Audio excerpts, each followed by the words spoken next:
ಆಕಾಶಸ್ಥಿತೋ ನಿತ್ಯಂ ವಾಯುಃ ಸರ್ವತ್ರ ಗೋಮಹಾನ್ ತಥಾ ಸರ್ವಾಣಿ ಭೂತಾನಿ ಮತ್ಸ್ಥಾನೀತ್ಯುಪಧಾರಯ ಸರ್ವಭೂತಾನಿ ಕೌಂತೇಯ ಪ್ರಕೃತಿಂ ಯಾಂತಿ ಮಾಮಿಕಾಂ ಕಲ್ಪಕ್ಷಯೇ ಪುನಸ್ತಾನಿ ಕಲ್ಪಾದೌ ವಿಸೃಜಾಮ್ಯಹಂ.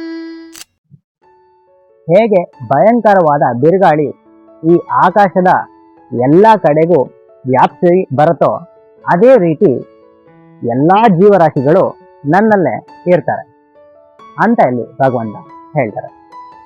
ಹೇ ಕೌಂಟೇಯನೇ, ಸೃಷ್ಟಿಯ ಎಲ್ಲ ಜೀವರಾಶಿಗಳು ಕಾಲಕ್ಷಯದಲ್ಲಿ ಅಂದರೆ ಸಮಯದ ಅಂತ್ಯದಲ್ಲಿ ನನ್ನ ಮೂಲ ಪ್ರಕೃತಿಗೆ ಬಂದು ಸೇರ್ತಾರೆ ಅಥವಾ ಲೀನರಾಗ್ತಾರೆ.